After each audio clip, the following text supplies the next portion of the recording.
빌립보서 강의 6번째 시간입니다. 복음에 합당하게 생활하라라고 하는 제목으로 우리 사랑하는 성도 여러분들과 빌립보서를 계속해서 살펴보게 되었습니다.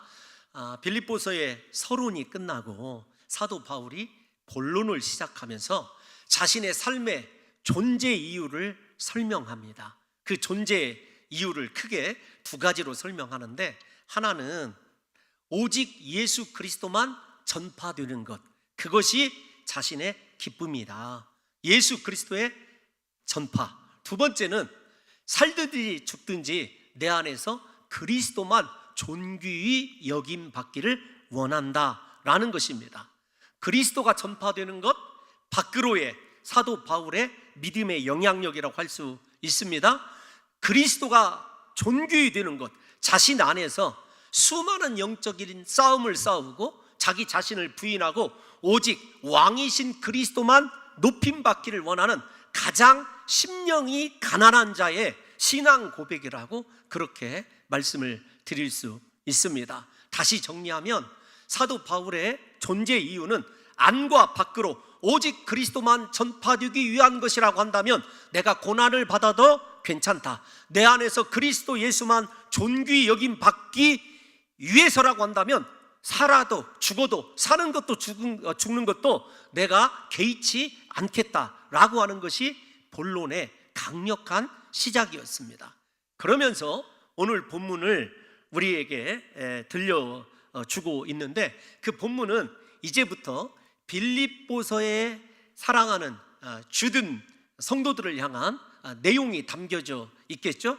어떤 내용이 4장까지 쭉 이어질지는 살펴보겠지만, 어떤 내용이 나오든지 상관없이 이 두 가지 주제, 그리스도를 전파되기 위한 것, 그리스도 예수가 존귀히 여김받게 되는 것, 그 큰 주제에 연속되는 권면이라고 하는 것을 우리 성도 여러분들이 기억하셨으면 좋겠습니다. 그래서 빌립보서를 기쁨의 서신이라고 우리가 익히 잘 알고 있지 않습니까?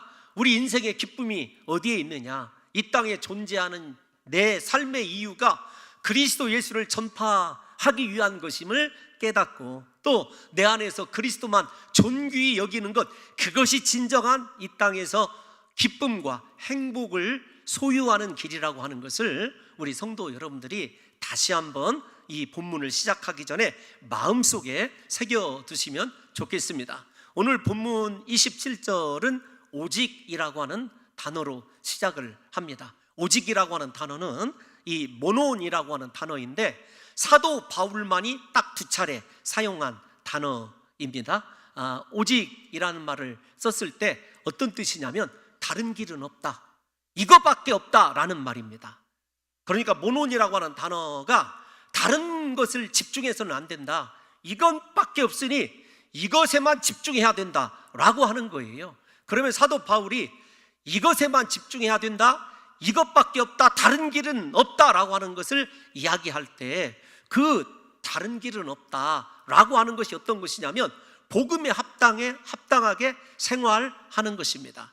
즉 그리스도 예수를 전파되게 하고 내 안에서 실제적으로 그리스도 예수가 존귀히 여김 받게 하는 삶을 살아가는 사람들은 복음에 합당한 삶을 살아가게 되어 있다, 그 말입니다.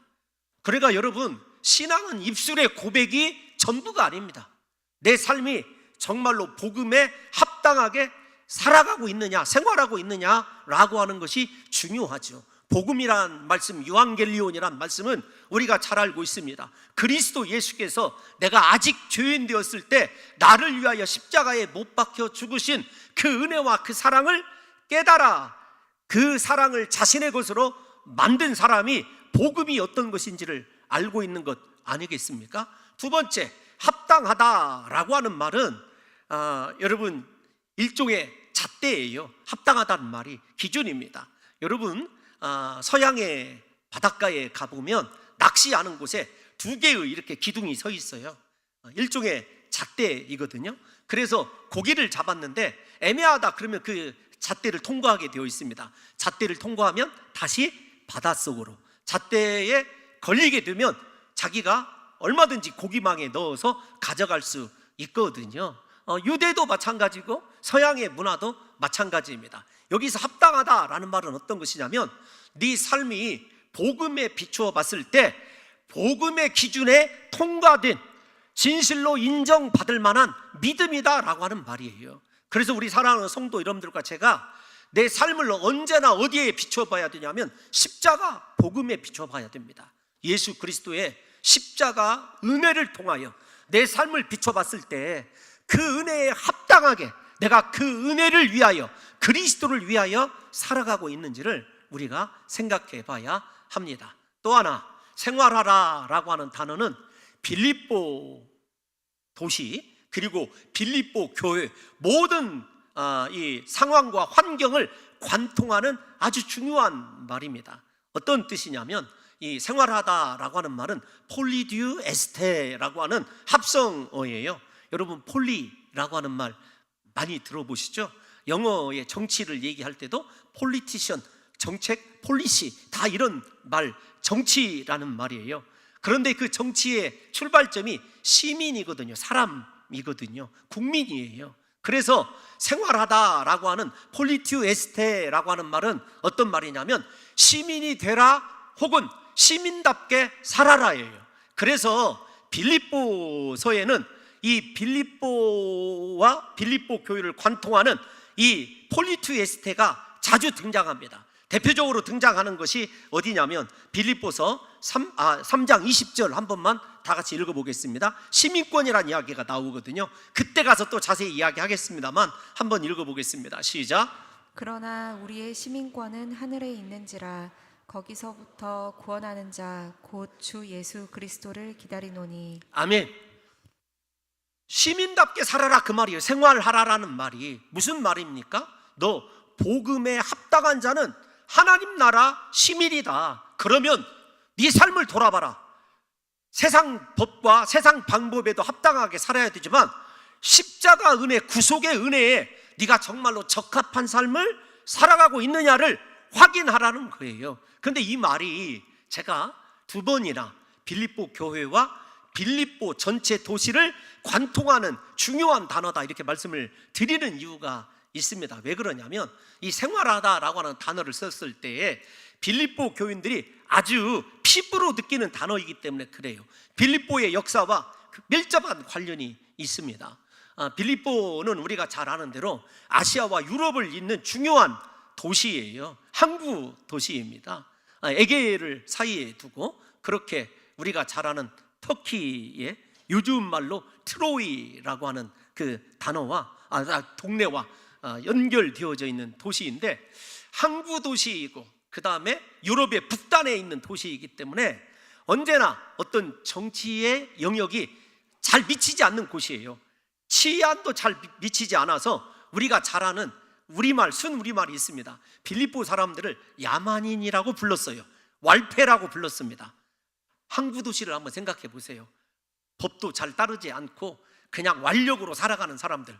그래서 헬라 시대의 알렉산더가 이 빌립보 사람들을 교화시키려고 헬라의 사람답게 만들려고 빌립보에다가 문화, 그 다음에 정치, 그리고 우리가 잘 아는 대로 어떤 그들의 정신, 이 모든 것을 좀 철학을 통해서 함양하고 그 함양됨을 통해서 바꿔보고자 했어요. 그런데 실패했습니다. 헬라의 시대가 저물고 로마가 등장을 하게 되죠. 패권을 장악하게 돼서 로마도 아시아를 점령하는데 빌립보가 고분고분한 진짜 로마화가 되지 않으면 이 골치 아프게 생긴 거예요. 그래서 로마의 황제들이 어떻게 하면 빌립보 사람들을 로마 시민답게 만들 것이냐를 고민을 하다가 내린 결론이 어떤 것이었냐면 로마를 위하여 싸운 병사들 있지 않습니까? 퇴역하는 병사들에게 무조건 로마 시민권을 줘서, 요즘 우리말에도 이런 말이 있습니다. 명퇴라는 게 있어요. 그러니까 군대에서 퇴직하기를 원하는 사람들에게 시민권을 주고 실제로 퇴역한 사람들과 함께 강제로 아시리아가 썼던, 아수르가 썼던 정책, 이민 정책을 펼칩니다. 그래서 로마 퇴역 장성들과 병사들을 빌립보로 강제 이주를 시킨 거예요. 강제 이주를 시킬 때 그들에게 로마가 받는 혜택, 그 다음에 특권, 로마 시민이 누릴 수 있는 모든 문화적인 배경을 다 만들어줍니다. 그래서 콜로세움도 만들고, 그 다음에 여러 문화시설도 만들고, 온천, 목욕탕 등등 다 만들어줍니다. 시민권만 있으면 모든 것이 다 무료예요. 근데 중요한 건 그들에게 어떤 정신이 있냐면 군인 정신이 있어요. 로마 군인 정신. 그들이 그곳에 정착해서 황제의 말에 목숨 걸고 로마의 법에 순종을 합니다. 그래서 옷도 빌립보 지역임에도 불구하고 로마 사람들이 입는 옷만 입습니다. 언어도 로마의 주된 언어인 라틴어만 사용을 하는 거예요. 그리고 더군다나 그들에게는 나름대로 로마 시민에 대한 어떤 자부심이 있어서 절대로 다른 사람에게 해를 끼치지도, 두 번째, 자기의 어떤 유익을 위하여 다른 사람의 것을 강탈하지도 않습니다. 그러니까 당연히 빌립보에 살고 있던 원주민, 야만인들이 그들을 바라보면서 와, 저것들 봐라, 이런 생각을 갖게 되고 점점 그들이 자기도 모르게 로마화 되기 시작한 거예요. 그리고 그 로마화 되는 과정에서 빌립보 교인의 구성 요소가 서론 시간에 말씀을 드렸습니다. 아시아계 여인인 루디아, 무역하는 사람 아닙니까? 헬라계 여인이었던, 귀신 들렸던 여종, 그 다음에 감옥을 지키던 로마인 간수장, 거기에다가 이제 로마의 퇴역 병사들까지, 로마인들까지 합세함으로 말미암아 빌립보 이 교회의 구성 인원이 다국적화 혹은 다문화화 되기 시작한 거죠. 그런데 그 다문화되는 과정에서 그들의 삶의 기준이 어떤 것이었느냐? 로마 시민이었어요. 그래서 그 사실을 잘 알고 있기 때문에 사도 바울이 이렇게 권면하는 거예요. 얘들아, 로마 병사들 봤지? 시민권을 가지고 그들의 정당한 권리를 누리되 시민답게 살아가는 거 보고 있지 않느냐? 그 말이에요. 여러분, 인간 세계에서 황제가 임명한 시민권 때문에도 그렇게 로마의 법을 지키고 문화를 지키기 위하여 자신들의 것을 절제하고 철저하게 순복하는 저 생활을 바라보면서 너희 느끼는 것이 없느냐? 하늘의 시민권을 갖고 그리스도 예수께서 우리를 구원하시기 위하여 십자가에 못 박혀 죽으신 은혜로 값없이 구원함을 받은 우리가 진짜 저들만 못해서야 쓰겠느냐, 인간 세상 사람들만 못해서야 쓰겠느냐라고 하는 질책을 사도 바울이 하고 있는 거예요. 그러면 우리 사랑하는 성도 여러분들과 제가 한번 물어봐야 됩니다. 나는 정말로 복음에 합당하게 생활하는가? 나는 하늘의 시민권자로서 하나님의 말씀에 철저하게 순종하는 사람인가? 그리고 내 인생의 삶의 신앙의 모든 것을 하나님께서 합당하게 잣대로 합당한지 여부를 재어봤을 때 정말로 모든 삶이, 내 기도가, 내 찬양이, 내 인생의 모든 것들이 하나님 보시기에 합격이다, 합당하다고 인정할 만하게 우리의 생활이, 삶이 변화되고 있는지를 우리 성도 여러분들과 제가 아셔야 됩니다. 여러분 한번 생각해 보세요. 나는 입술로만 주여 주여 하는 사람이 아닌지, 정말로 하늘에 계신 내 아버지의 뜻대로 행하는 믿음, 실제로 하늘 시민답게 생활하는 삶의 모습을 가지고 살아가는지를 이 시간에 빌립보서를 통해서 다시 깨달아야 됩니다. 여러분, 설교를 준비하다가 일본의 선교를 잠시 읽어본 적이 있어요. 일본 선교의 역사가 깊죠. 그럼에도 불구하고 일본의 복음화율은 1%가 채 안 됩니다.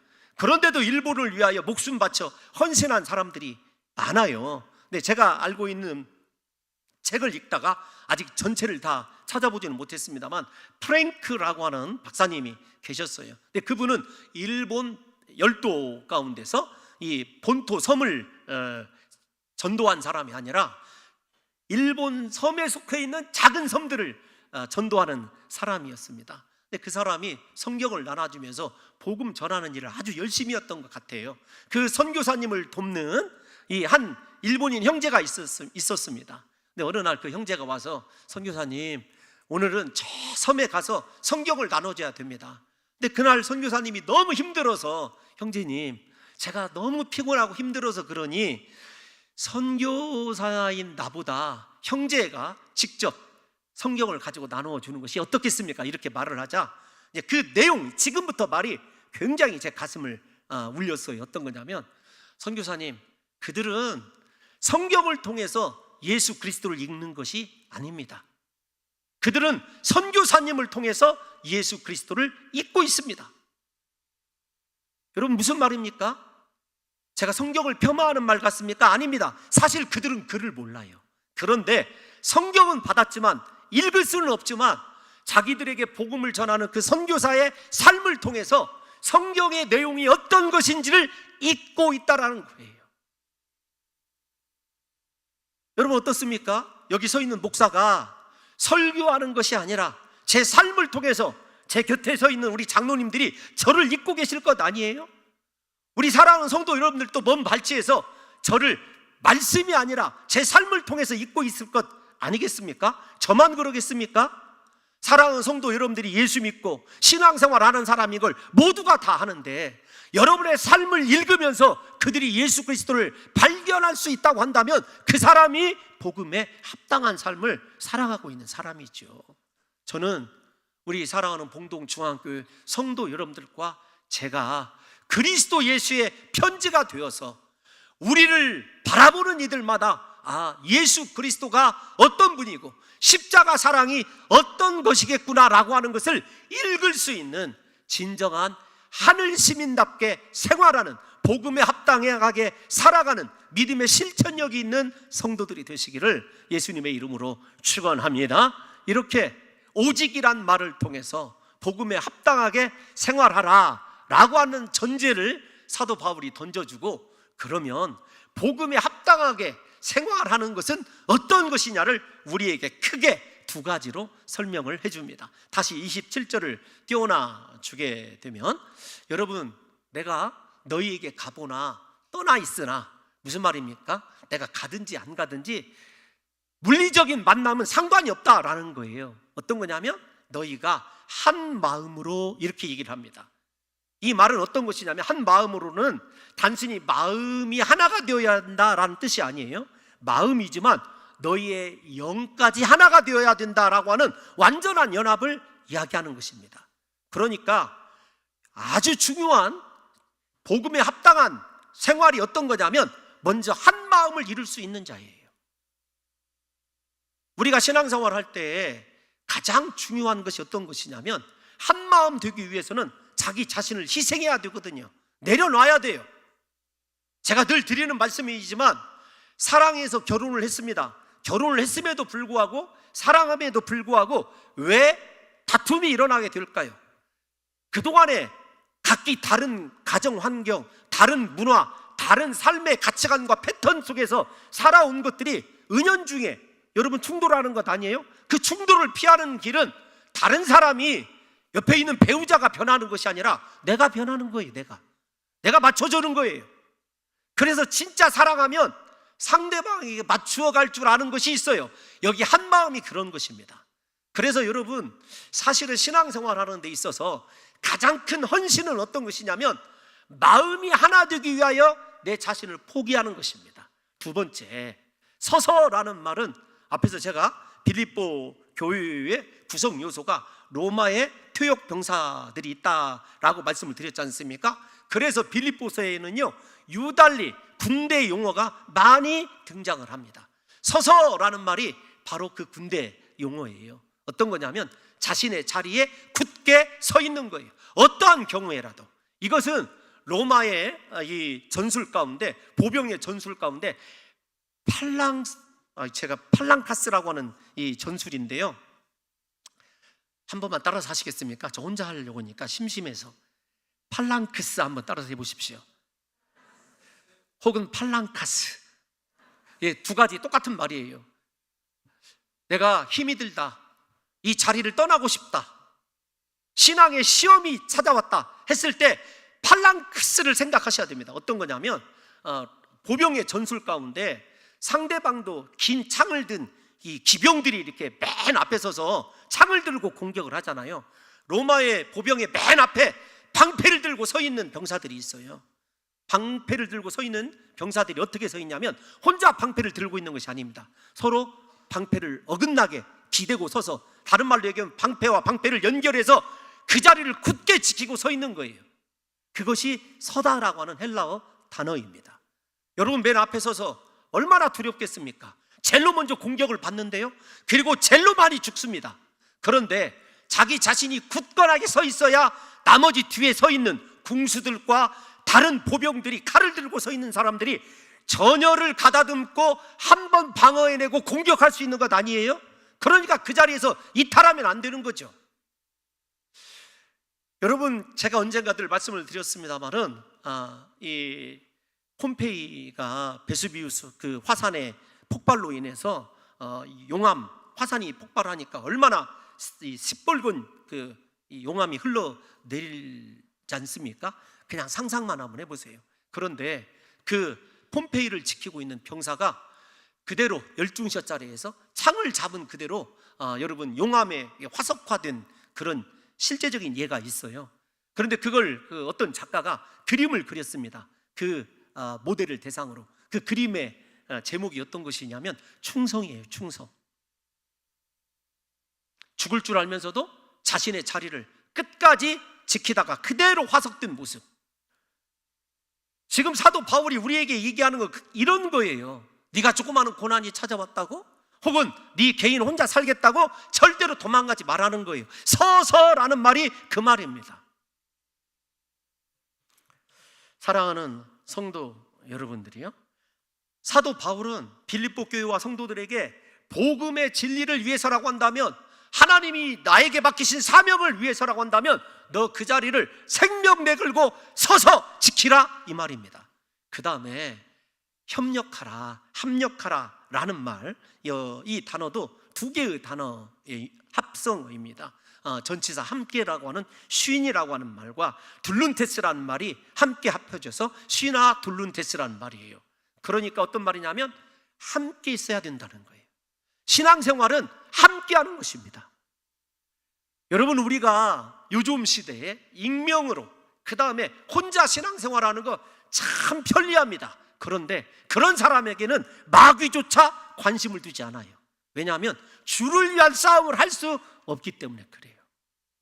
그래서 협력하다라고 하는 말은 어떤 것이냐면 너희가 함께 믿음의 경주를, 믿음의 싸움을 지속적으로 해나가야 된다는 것입니다. 그러니까 여러분 생각해 보세요. 우리가 왜 한마음으로 그렇게 생명을 내걸고 내 자리를 지키는 것입니까? 협력해야 되기 때문에. 앞에서 한마음을 이룰 때에도 중요한 건 내가 아니다 말씀을 드렸습니다. 내 자아를 내려놓아야 돼요. 협력하는 건 더 어렵죠.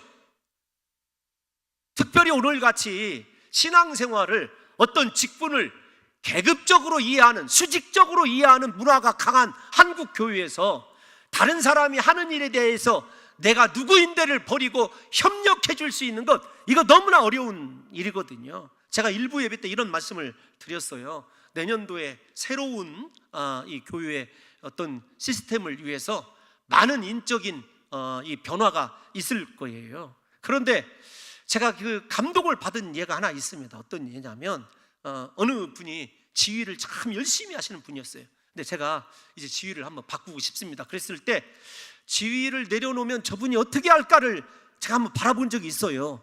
그런데 찬양대 맨 앞에 서서 끝까지 찬양을 하고 있는 거예요. 그분은 직분을 사랑한 것이 아니라 찬양을 사랑한 거죠. 우리에게 필요한 것이 이런 자세입니다. 협력한다라고 하는 것을 보게 되면은요, 내 유불리를 따집니다. 그 다음에 내가 누구인지를 따집니다. 그런 거 아니에요. 여러분, 목사로서 제가 솔직히 여러 번 고백을 드렸습니다만 행복한 순간이 참 많죠.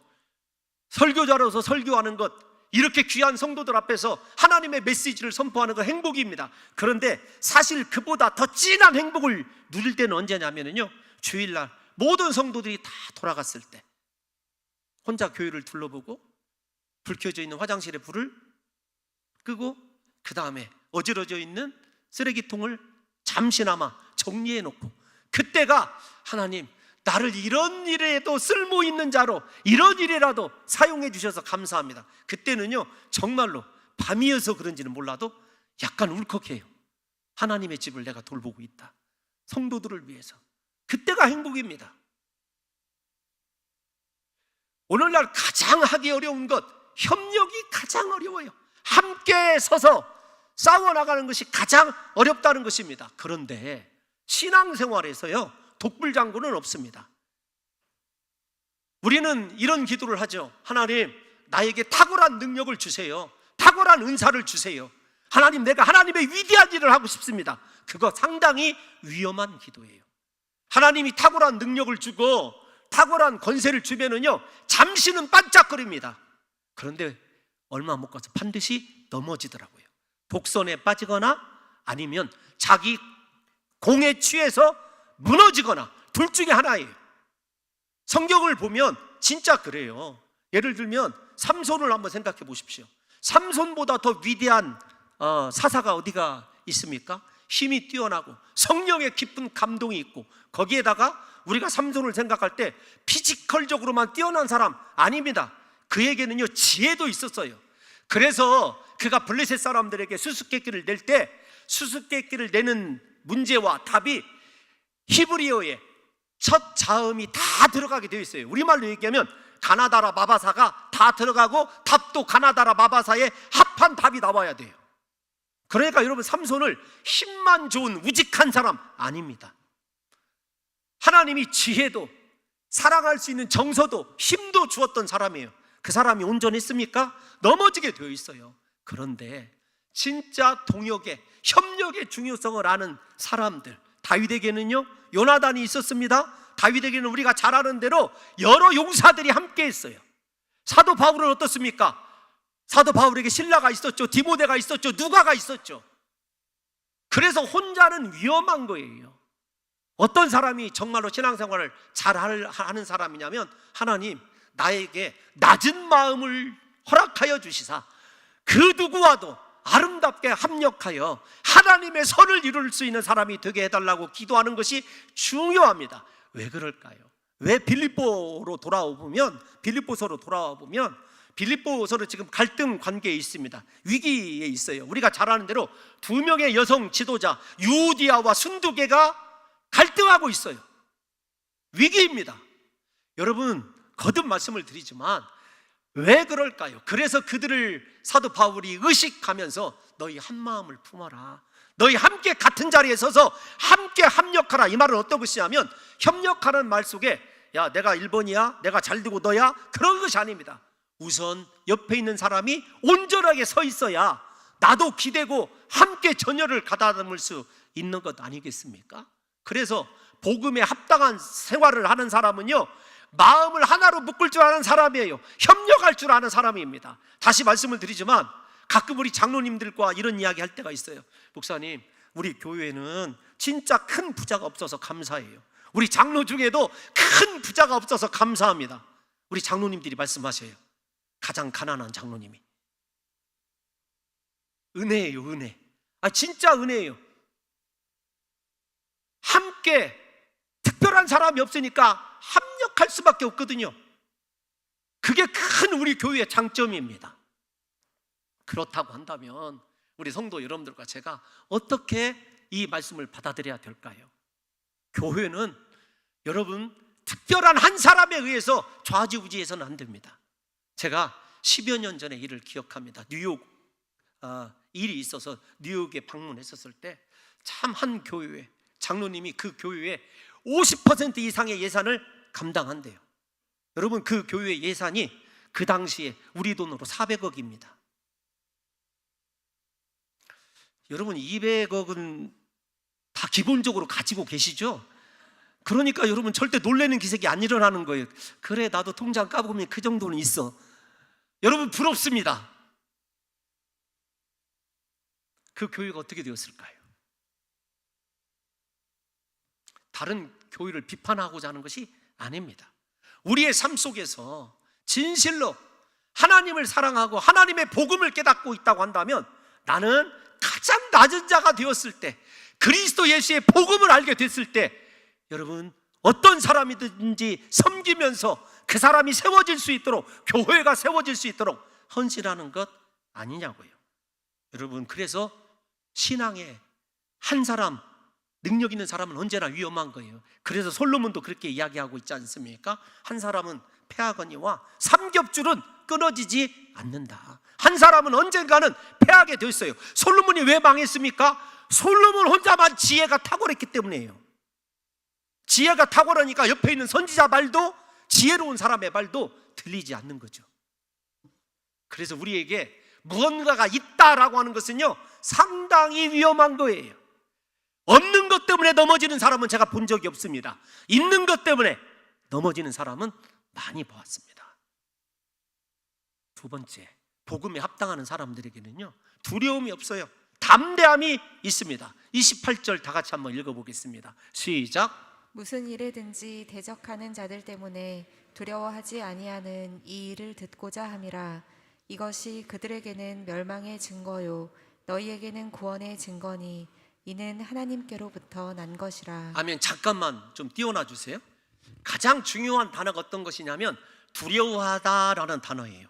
여러분, 저 헬라어는 어떤 뜻이냐면 말들이 이렇게 우리 안에 갇혀져 있었어요. 그런데 우리의 한쪽이 무너져 있고 갑자기 말들이 놀라는 상황이 벌어져 가지고 말들이 우두두두 다 밖으로 쏟아져서 흩어져 나가는 장면을 묘사할 때 저 두려워하다예요. 저것도 군사 용어입니다. 이 말을 들으면 이거 어디에서 지금 본말과 반대된 상황인데가 여러분 생각이 떠올라야 돼요. 어떤 거죠? 한 마음으로 서 있다라는 단어와 반대되는 경우예요.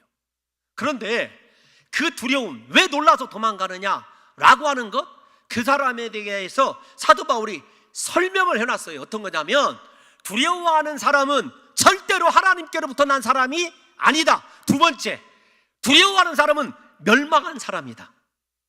반대로 담대하게 하나님의 말씀을 의지하고 서 있는 그 사람은 구원받은 증거이자 그 사람으로 인하여 두려워하는 사람들이 멸망받은 사람임을 나타내는 일종의 심판 표시예요. 다른 말로 얘기하면 소돔과 고모라의 롯 때문에 다른 사람들이 다 심판받는 것과 마찬가지죠.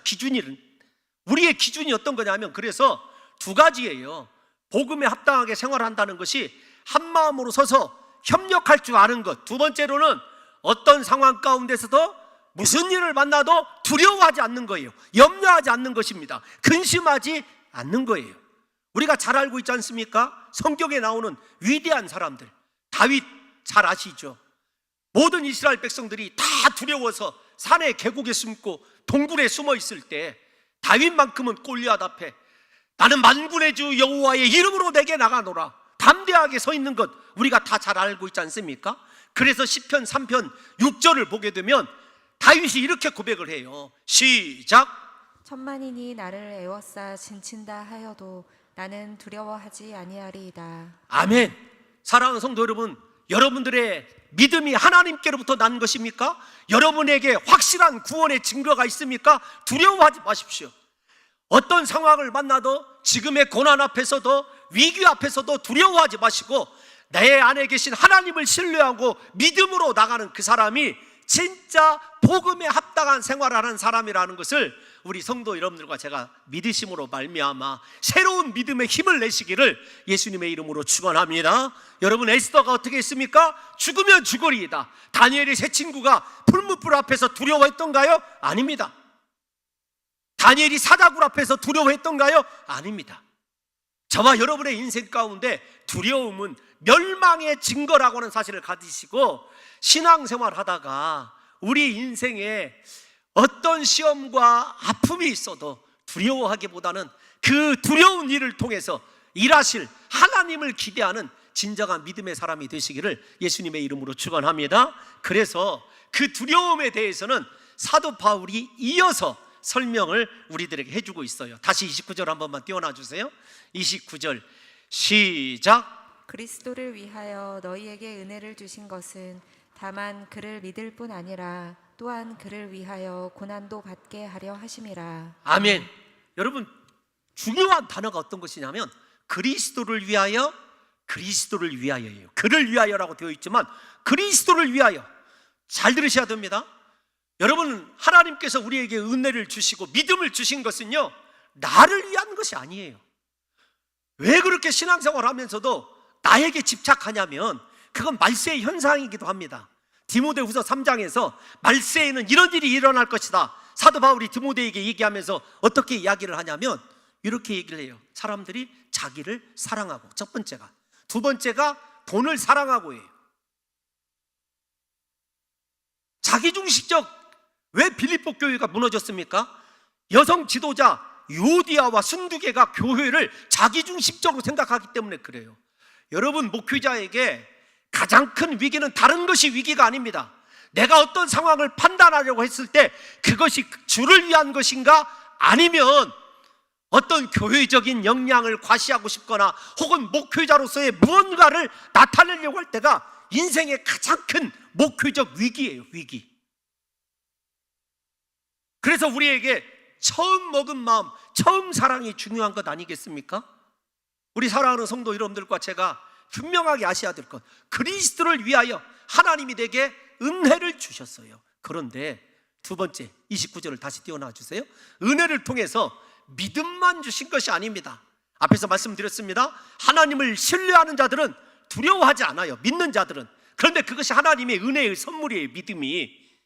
그런데 또다시 다만 그를 믿을 뿐 아니라 그를 위하여, 그리스도를 위하여 고난도 받게 하려 하십니다. 두 가지입니다. 그러니까 우리가 저 사람 왜 믿음 좋다고 하면서 항상 가정에 안 좋은 일이 일어나, 그렇게 이야기하는 것은 하나님 말씀에 대한 도전이에요. 우리가 은혜만 받는 것이 아닙니다. 형통한 일만 일어나는 것이 아니에요. 예수 믿는 사람에게도요, 질병이 찾아옵니다. 자녀들이 실패할 수도 있어요. 삶의 십자가가 더 커져만 갈 수도 있어요. 그런데 내가 그 가운데서도, 고난 가운데서도 나를 구원하신 그리스도 예수의 복음을 붙잡고 살아가는 인생은, 잘 생각해 보십시오. 사도 바울이 자신에게 주신 은혜로 일할 때와 고난받아서 일할 때 어느 때 더 큰 역사가 일어난 것 같습니까? 빌립보 교회를 생각해 보면 아시죠? 사도 바울이 감옥에서 매를 받고 밤 늦게까지 죽을 고비를 넘겨가며 찬양한 결과로 세워진 곳이, 고난 위에 세워진 곳이 빌립보 교회 아닙니까? 그렇다고 한다면 사랑하는 성도 여러분들과 제가 무엇을 믿어야 되냐면, 내가 도저히 이해할 수 없는 현실의 이 고난도 반드시 하나님께서 그의 의를 위하여, 그의 이름을 위하여 사용할 것이라고 하는 확실한 믿음을 가지시고, 사랑하는 성도 여러분들이요, 두려워하지 마시기 바랍니다. 염려하지 마시기 바랍니다. 하나님은 신실하십니다. 그 신실하신 하나님께서 저와 여러분의 인생을 영원까지 붙잡고 계실 줄로 믿습니다. 그래서 담대하라는 것이에요. 그러면서 사도 바울이 30절 한 번만 마지막으로 읽어보겠습니다. 30절 시작. 너희에게도 그와 같은 싸움이 있으니 너희가 내 안에서 본 바요 이제도 내 안에서 듣는 바니라. 여러분, 사도 바울의 인생을 보십시오. 영광의 순간이 많았습니까? 고난의 순간이 많았습니까? 내가 너희에게 부득불 이야기한다. 내가 태장에 맞아서 죽을 고비를 5번, 강의 위험을 3번, 강도의 위험, 돌에 맞아 죽을 위기 2번 등등 막 열거하는 것 있잖아요. 사도 바울의 인생을 보면은요, 항상 불안했어요. 대적들에게 날마다 쫓겨갑니다. 복음을 전하면서도 항상 뒤를 염려했어야 됐어요. 왜냐하면 유대인들이 언제나 쫓아와서 사도 바울을 죽이려고 했기 때문에. 제가 생각할 때 참 인생에 있어서 큰 형벌은 두려움이에요. 불안함입니다. 우리가 왜 두려워하죠? 왜 염려하죠? 내가 건강을 잃어버리면, 혹시 내가 이 사업에 실패하면, 내가 이 관계가 깨지면, 내가 지금까지 이뤄놓은 업적을 상실한다면, 뭔가 잃어버릴 것에 대한 염려가 제일 큰 것 아니에요? 그런데 사도 바울은 언제나 복음을 전하면서도 평생의 대적들 때문에 아마도 한 번도 편안한 잠을 이루지 못했을 거예요. 지금도 감옥에서 이 복음서를 쓰고 있지 않습니까? 이 서신서를. 그래서 30절을 띄워나 보면 그렇게 얘기해요. 너희가 나를 통해서 본 바 아니냐? 나를 통해서 지금도 듣고 있는 것 아니냐? 나 고난 중에 있다. 목숨 언제 떨어질지 모른다. 너희들 내 인생을 알지? 한 번도 2다리 뻗고 편하게 쉬어본 적이 없다. 복음과 함께 나는 유대인들에게 언제나 표적이 되었고, 가는 곳마다 대적에게, 가는 곳마다 환경에게, 가는 곳마다 사람들에게 위협을 당했다. 그런데 사도 바울이 두려워하거나 낙심하는 거 본 적 있습니까? 없습니다. 왜냐하면 그는요, 하나님 나라 시민권, 하나님 나라의 면류관을 바라보고 있었기 때문에 그런 것 아니에요? 그래서 우리가 잘 아는 대로 사도 바울이 로마서 8장 17절에서 18절에 이렇게 고백을 합니다. 우리 다 같이 한번 읽어보겠습니다. 시작. 자녀이면 또한 상속자 곧 하나님의 상속자요 그리스도와 함께한 상속자니 우리가 그와 함께 영광을 받기 위하여 고난도 함께 받아야 할 것이니라. 생각하건대 현재의 고난은 장차 우리에게 나타날 영광과 비교할 수 없도다. 아멘. 옛날 성경이 훨씬 더 은혜스러워요. 장차 우리에게 나타날 영광과 좋게 비교할 수 없도다. 깜도 안 된다는 거죠. 그런데 예수 믿으면서도 오늘날 우리는요, 고난 없는 신앙을 기대를 해요. 하나님의 영광은 고난에 비례하는데 이 땅 가운데서 편안히 형통하게 먹고 살고 나만 위하다가 주님 앞에 설 때 여러분 어떻게 대하시겠느냐고요. 그러므로 분명히 우리가 깨달아야 됩니다. 하나님이 나에게 은혜를 따라 믿음도 주셨고 그 믿음을 주신 이유는 그리스도를 위하여, 그 다음에 하나님이 그리스도를 위하여 내가 이해할 수 없는 고난도 주셨는데 그 고난은 반드시 하나님의 거룩한 이름이 그 고난을 통해서 확장되어 갈 것이라고는 믿음의 기대를 가지시고, 사랑하는 성도 여러분들이요, 염려하지 마십시오. 두려워하지 마십시오. 복음에 합당하게 생활하도록 그리스도의 선한 싸움을 싸우는 병사로 하나님께서 저와 여러분들을 초청하시고 계시다는 사실을 믿으셔서 우리의 남은 인생이 하나님의 복음에 언제나 합당한 자로 살아가시기를 예수님의 이름으로 축원합니다.